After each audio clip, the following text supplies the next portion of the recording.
Pessoal, bom dia.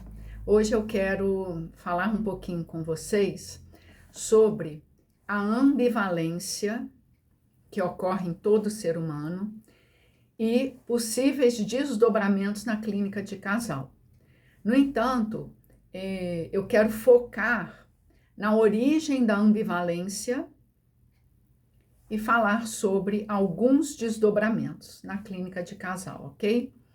Para você que ainda não me conhece, eu sou Denise Magalhães, sou psicóloga, diretora do ITFMG, que é um centro de estudos e formação para terapeutas de família e casal. Nós temos um curso 100% online, as aulas são ao vivo, ficam gravadas, você pode optar por fazer a parte prática, seguida de supervisão, tudo no formato online. Então vamos ao conteúdo. Eu vou ler aqui para vocês uma definição de ambivalência para a gente dar sequência à ideia. Ambivalência é a existência de duas emoções ou ideias opostas e direcionadas ao mesmo objeto, tá? Então, ela vai dizer respeito à ambivalência, no nosso caso, sobretudo a emoções opostas, simultâneas e direcionadas ao mesmo objeto. Às vezes, essas emoções não são tão simultâneas, mas elas são coexistentes. Nós, seres humanos, somos seres ambivalentes. Quer dizer que a gente é capaz de amar e destruir, ou amar e odiar a mesma pessoa ou o mesmo objeto. Como que acontece o fenômeno da ambivalência? Em torno de 1 ano e meio até mais ou menos 5 anos, a criança tem uma grande tarefa a ser desenvolvida. Isso que eu estou trazendo é segundo a abordagem winnicottiana. Qual a grande tarefa que a criança precisa desenvolver nessa fase? Cuidar, tomar para si, se apropriar da própria agressividade. A agressividade é uma emoção presente e natural nos seres humanos. No entanto, a gente não tem a percepção da própria agressividade assim num estalo. Isso é uma construção. E para que essa percepção, essa apropriação da nossa agressividade aconteça, a gente precisa basicamente de 2 fenômenos dinâmicos. Primeiro fenômeno, o impulso agressivo da criança. Então a criança vai chorar, chutar, morder, bater, virar a cara, falar que não quero, ter toda essa resposta corporal a partir dessa fase, tá, gente? Existe uma fase anterior a essa, de 0 até 1 ano e meio, que eu não estou entrando nela. Mas de 1 ano e meio até 5 anos, a criança tem um movimento agressivo em direção à mãe, naturalmente por circunstâncias do entorno, do contexto que a criança está vivendo, em que a criança se sente frustrada, né? Ela quer alguma coisa a um determinado tempo e hora e aquilo não pode acontecer. É natural que ela reaja com atitudes agressivas. Agora, é importante no processo do desenvolvimento maturacional que a criança reconheça o potencial agressivo que ela tem.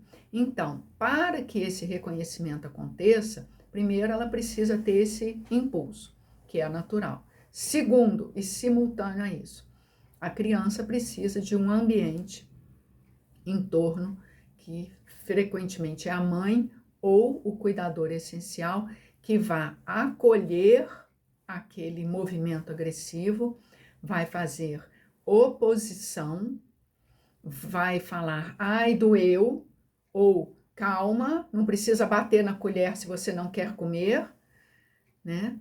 Então a mãe vai fazer uma moldura, vai fazer uma oposição, vai fazer uma resistência àquele movimento agressivo. No entanto, a mãe não vai revidar.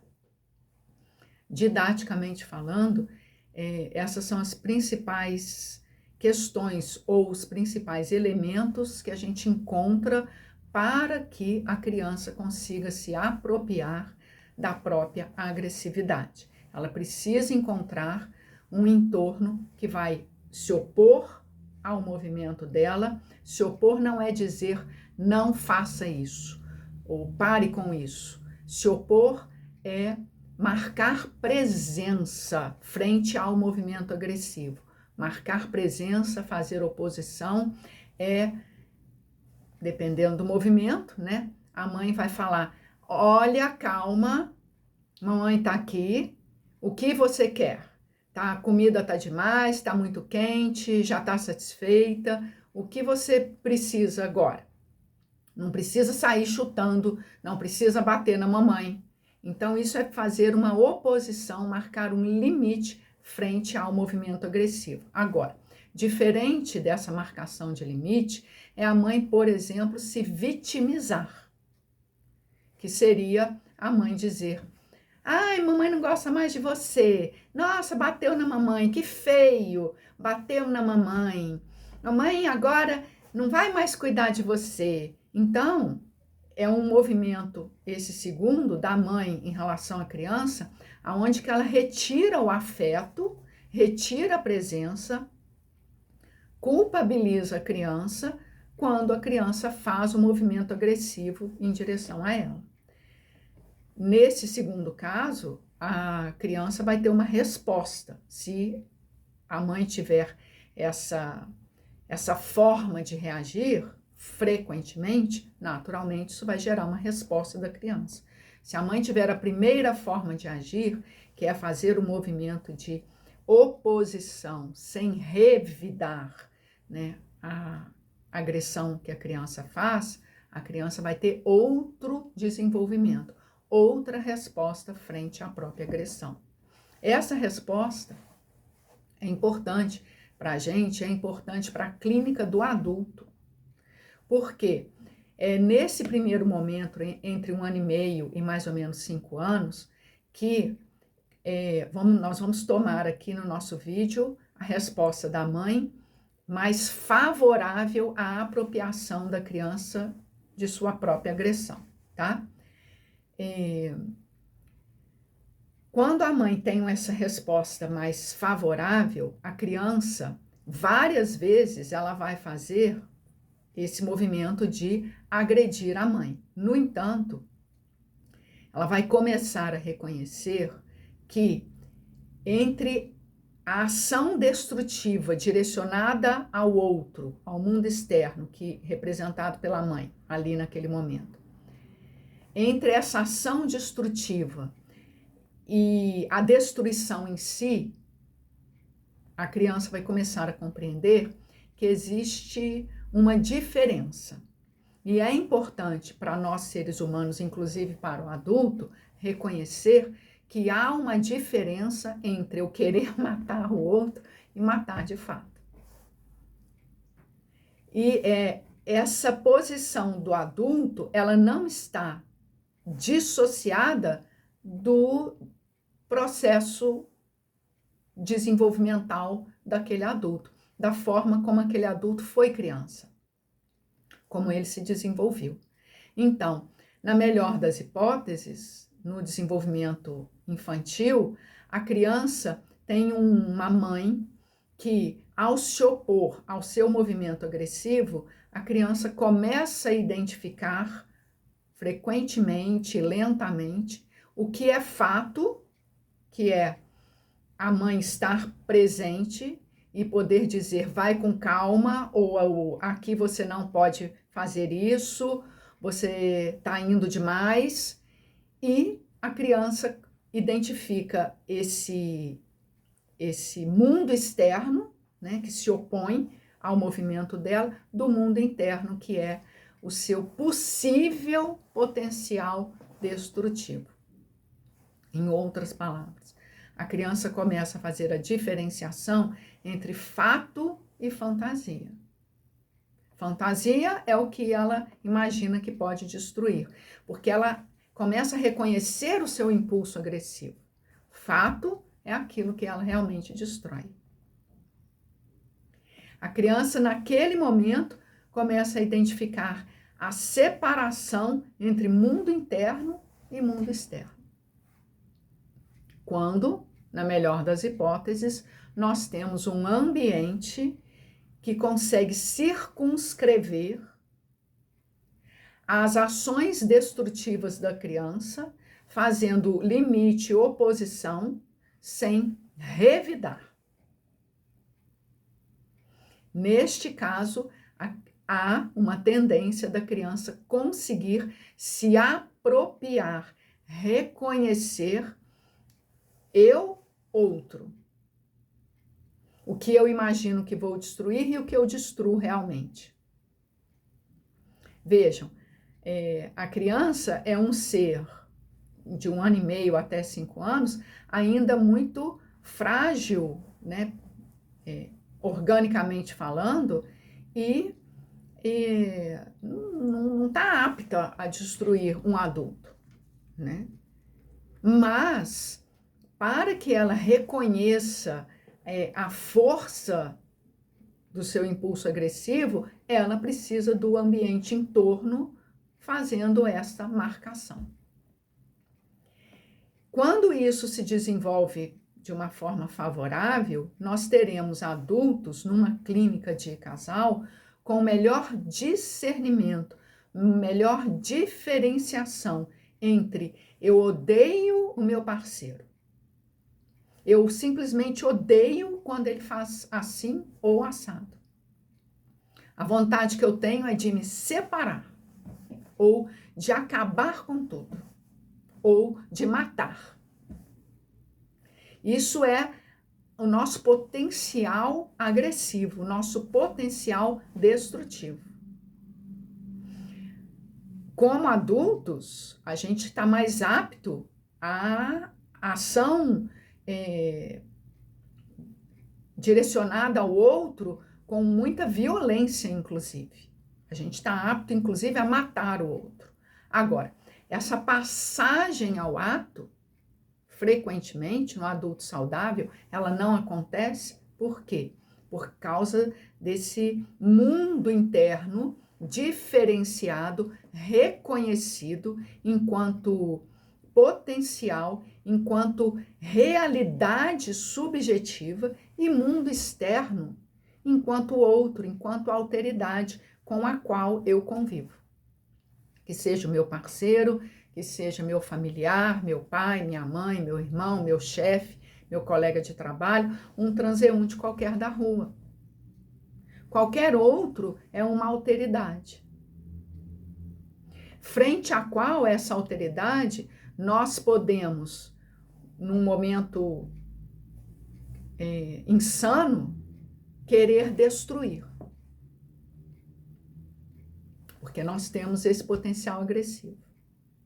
Agora, quanto melhor diferenciados, quanto melhor reconhecemos a alteridade, melhor conseguimos cuidar, tratar desse mundo subjetivo, desse potencial destrutivo, porque eu estou no meu vídeo focando, né, enfatizando o potencial destrutivo. Mas nós temos também, já que o mote do vídeo é falar da ambivalência, um potencial amoroso em relação ao outro. E esse potencial amoroso, como o destrutivo, também precisou lá atrás de um entorno, um ambiente que viesse a receber o amor que a criança oferece, o gesto espontâneo que a criança oferece para o outro, e sustentar, retribuir, acolher aquele gesto criativo, aquele gesto amoroso, aquele gesto de vinculação com o outro, que começou lá atrás, antes até de 1 ano e meio.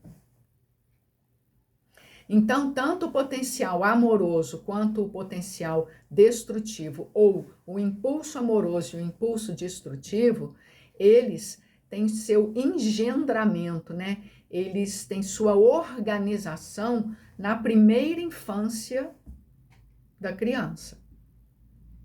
Destacando eu, sobretudo, o potencial destrutivo que acontece entre 1 ano e meio e 5 anos, quando a criança precisa elaborar a grande tarefa de reconhecer sua própria agressividade, tomar para si sua própria agressividade. E esta tarefa depende, essa palavra é muito importante, o sucesso dessa tarefa, da criança se apropriar da agressividade, depende do ambiente. A criança não se apropria da agressividade de uma forma assim, num estalo, ou como ela faz aniversário todo ano, de um ano para o outro ela vai se apropriar da agressividade. Isso não existe. Ela depende do ambiente. Aí entra a clínica do adulto. Porque na clínica do adulto, nós temos, enquanto casal, vamos dizer, elemento do par que pode ter tido uma infância menos promissora, enquanto esse elemento do par não reconhecer a própria agressividade, e isso vai aparecer na clínica de casal como uma pessoa, às vezes, possessiva, ciumenta, dominadora, uma pessoa que grita para poder falar de si, que agride o parceiro de diversas formas, que submete o parceiro a humilhações. É uma forma de não reconhecer a própria agressividade. Enquanto muitas vezes esse parceiro fala, inclusive na clínica de casal, olha, eu não gosto disso, eu não gosto daquilo. Aí tem um parênteses, né, gente? Fala, mas corrobora, né? Queixa, mas muitas vezes corrobora, porque quando a queixa se transforma em movimento, ela não vai nem sustentar uma relação onde ela se submeta a ações violentas ou agressivas, certo? Agressivas com constância, porque momentos agressivos todo mundo tem. Então, a forma como essa agressividade foi reconhecida na primeira infância vai aparecer na vida adulta a partir de diversos cenários, vamos falar assim. Uma outra coisa que a gente pode observar na clínica de casal, falando em ambiente que cuida, ambiente em torno, que ajuda a pessoa a se apropriar da própria tarefa, né, de tomar agressividade para si, né, cuidar dela, é o parceiro. Este parceiro, ele como pessoa que está em torno no ambiente, pode ajudar. O primeiro vai depender muito da clínica, tá?